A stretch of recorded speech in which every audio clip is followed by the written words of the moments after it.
Hello বন্ধুরা, সুপ্রভাত সবাইকে। আমার এই ছোট্ট মিনি ব্লগে তোমাদের সবাইকে ওয়েলকাম। অনেকদিন তোমাদের সাথে কোনো ছোট ভিডিও শেয়ার করি না, তাই ভাবলাম আজকে তোমাদের সাথে একটা ছোট্ট ভিডিও শেয়ার করি।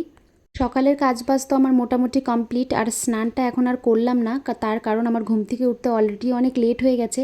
এখন যদি স্নান করতে যাই তাহলে ধরো রান্না করতে অনেক লেট হয়ে যাবে। আমি না অনেক দিন ধরে একদমই সকালবেলা ঘুম থেকে উঠতেই পারি না, এটা আরও বেশি করে হচ্ছে বাড়ি থেকে আসার পর। কেন এরকম হচ্ছে জানি না, সকাল হলে মনে হয় যেন আমি চোখই খুলতে পারি না, এমন একটা ব্যাপার। আর এদিকে আমি রান্নাঘরে এসে প্রথমে আগে একটু লেবু মধু জল খেয়ে নিলাম, এটা আমি বেশ অনেক দিন ধরেই খাচ্ছি। তার একটাই কারণ, আমার না ওয়েটটা অনেকটাই বেড়ে গেছে।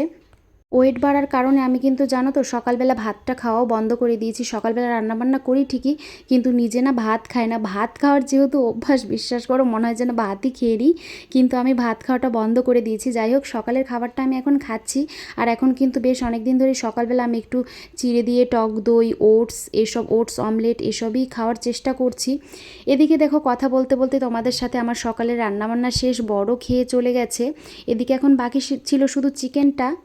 আর জানো তো, চিকেন খেতে না আমি ভীষণ পছন্দ করি, আমার খুবই ভালো লাগে। আমার মতো তোমরাও কারা কারা চিকেন খেতে পছন্দ করো অবশ্যই কমেন্ট করে জানিও। এদিকে দেখো, আমার চিকেন রান্নাটাও কমপ্লিট। আর আমার এই ছোট্ট মিনি ব্লগটা তোমাদের কেমন লাগলো আশা করি জানাবে তোমরা। তো চলো।